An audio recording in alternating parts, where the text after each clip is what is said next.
You know what you need? The latest Bitcoin mining news. You're on the VoskCoin YouTube channel.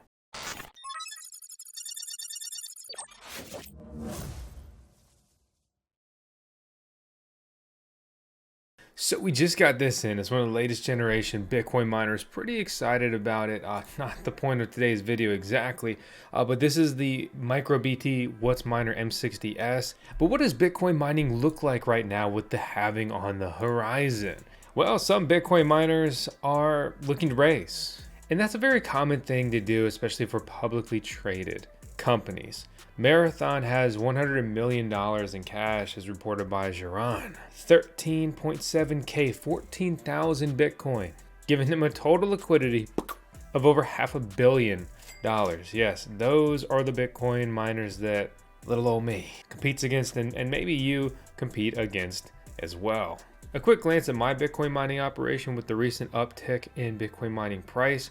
I had a great day mining Bitcoin yesterday, pulling $275 with 19 different current generation Bitcoin miners. They're all essentially of the S19 series. This data does not include the M60S that I showed you. Personally, I'm going to continue expanding my Bitcoin mining and crypto mining farm.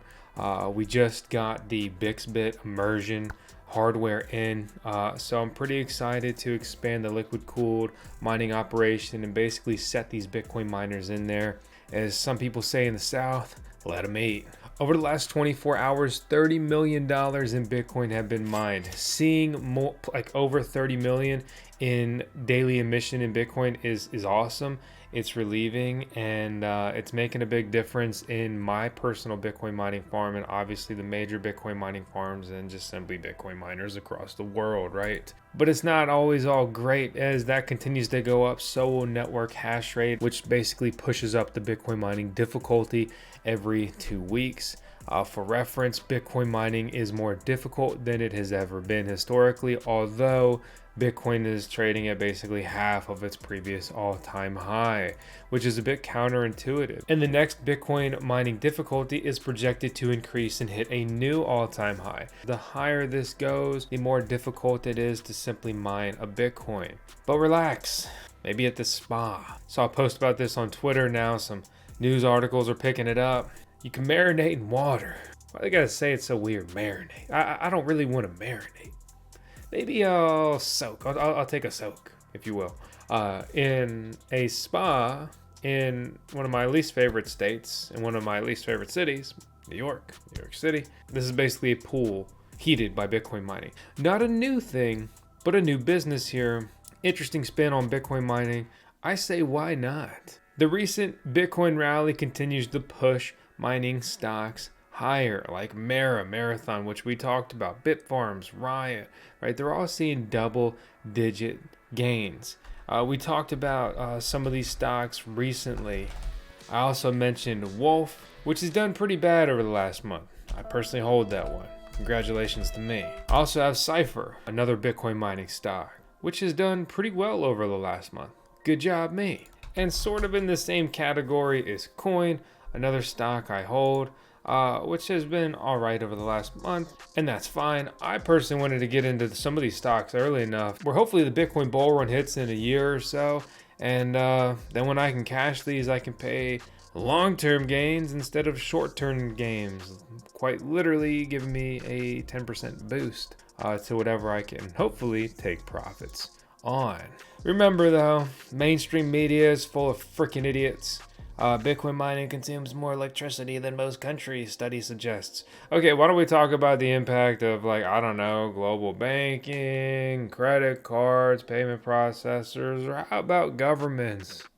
The inefficiency of governments, the US debt, or maybe all the money the military wastes fighting wars that we're not even really involved in. I don't really need to say more. I'll leave it at that. I can't. So, why does the government get to tax us as much as they want, but then they can print as much money as they want, but I can't print as much money as I want to? Granted, I tried to with Bitcoin, right? And more specifically mining, I mean. But even more importantly, right, we've got tons of problems at home here in the United States. Why don't we fix those before we try and go police and fix everyone else's problem? Oh, well, maybe there's a bigger thing at play, and we're just stupid pawns in the game. Sucks to realize. Looking at a couple more Bitcoin mining stocks from this mining memo snapshot here, we see DMG, DigiHost, Core Scientific climbing out of the maybe bankruptcy crypt, Argo, Greenidge, all of these posting double digits. We're talking 20, 30, 40% nearly. It's a lot. Bitcoin dominance has risen to a 2.5 year high when the BTC price pierced 35 grand. Let's bring it back to these new micro BT What's miners. So they've got the M66 immersion cooled miner doing 270 to 298 terahash a second. There's the new S21 by Bitmain Antminer series. They've got efficiency apparently 16 to 17 and a half joules a terahash or watts a terahash. Cannon Avalon miners are weighing in at 19.5 and the micro BT sits there right there in the middle, 18 and a half. So we've been working with ASIC Marketplace recently. And it's been a very good experience. We've got an affiliate code, we've got a coupon code, more importantly, to save some coin when you order there. They've already started taking orders for some of these miners. The 1466 isn't the most recent generation Cannon Avalon miner, but these have been shipping out. And when you look at the air-cooled version, the efficiency comes in at somewhere between 21.5 to 19.5 joules a terahash. It's probably the difference between the air-cooled and the liquid-cooled. That's what that little L stands for. But they've listed the T21, which is basically just a worse version of the S21 new Bitcoin miners. These things are interesting. I mean, we are seeing large-scale production of new Bitcoin miners. The new series is here whether you want it or not. And it's got a new power plug. They consume even more power. And I think we're gonna see a really slow adoption of these. Personally, especially given the fact that my farm and many others are outfitted not for this plug type, not for this electricity draw.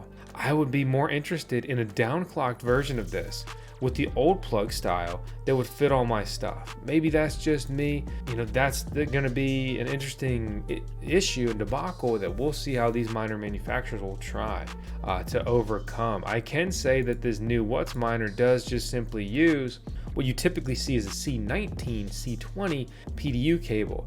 So this is, you know, very easy for me to deploy. That power consumption, yes, it is high, but it's well within the realm of possibilities for most Bitcoin mining farms and Bitcoin miner operators, whatever. I have a very interesting story about this that I'm gonna save for the dedicated video review. I'm just gonna say you're gonna wanna watch that video, and I'm not just, you know, trying to clickbait. You're gonna wanna watch that video before you maybe sink an order for one of those. Let me tell you something I'm afraid of. The Bitcoin halving, 180 days. We're half a year out. This is going to change the mining game. Right now, 6.25 Bitcoins are mined per block. This is going to decrease to 3 1/8 once this happens. This effectively reduces the amount of Bitcoin mined per day in half. So when you look at things like emissions, nothing changed. This would be $15 million in new coins, not 30 million. Some people don't know about this. Some people don't plan for it. Some people are just ridiculously bullish that you compete against in the mining sector. Basically, everyone thinks that the Bitcoin halving happens, and then sometime shortly after that, we hit a new bull run, a new all-time high. Historically, that has been true. Another thing to think about is how incredibly low the inflation is moving forward. I mean, look at this chart. Look at the rapid inflation of Bitcoin in the first decade of its existence. I mean, it's a lot. Obviously, going from zero to, I mean, within the first decade, basically, we say like 80%. Post the first decade, we have 20% left of the coins. Continues to ramp down. After 2025, we have more than 90% of the Bitcoins in circulation. Really, we'll hit that number sometime in 2024. So with less than 10% of the Bitcoin left to be mined, you know, put out into the ecosystem, dilute the current supply, the price and everything. I want to ask you, do you feel like you have enough Bitcoin? Are you hyped that these institutions are apparently coming in, right? We got ETF approvals swirling all around us. Depending what you look at and believe, all this Bitcoin ETF approval stuff, it's going to be just quite interesting, right? You know, here's big breaking from this guy, and it's basically that BlackRock has informed the SEC that they will purchase Bitcoin to fund its ETF in October, which is like, so does that mean that it's already happened? But this was like a tweet basically at the end of October and the end of a week. You know, it's interesting timing. I don't really take that with a lot of merit unless it has already simply happened. Did they single-handedly push it up themselves? There's also the recent news that the SEC chair, the lovely Gary Gensler, Or more like just one of crypto's most hated people. He's not looking so good. Not this. Maybe it's time to retire, man. But he said that there's 8 to 10 spot Bitcoin ETFs filings in front of them for consideration. 10 ETFs. You would think that maybe one would come through. If you want a chart to get you hyped or get you bullish, look at this. I mean, remember, data can really always be prepared in a way that basically makes you feel fantastic, or makes you believe, or you can, spin it the way that kind of looks good, works for your point and agenda. However, I will say, looking at this is kind of convincing. When you think of a time frame, versus previous cycles, it would only make sense that we are in the accumulation period, and that we are towards the end of the accumulation period. We'll have to see where things go, but all I can say is I'm excited. I'm hyped. I'm ready for it. The one thing I want to say as I close out this video regarding the halving coming up, right? And in particular, these new Bitcoin miners, I don't know. I think it'll work out like in the long term for definitely Bitcoin mining farms with their very low costs.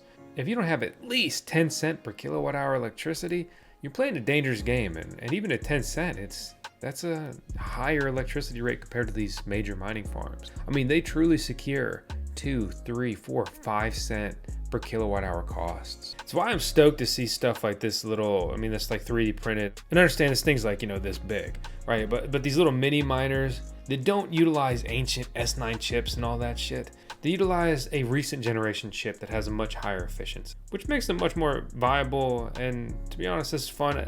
Something like this right here is something I've always wanted to create personally as well. So maybe I just really think it's cool, or maybe I'm like quite literally the target market. I just haven't gotten to it. Some other people get it done, and that's cool. Good, nice. If you want to get it done, you better subscribe to the VoskCoin YouTube channel, if for no other reason than our CBMO, our Chief Bitcoin Mining Officer, 10 seconds of tails. We run it on every video. Why? Because she's way cooler than me, and I accept that. You guys made it painfully obvious in the comments. It's fine. I love her. I kind of agree with you. So thanks for watching. Hope to see you on the next video.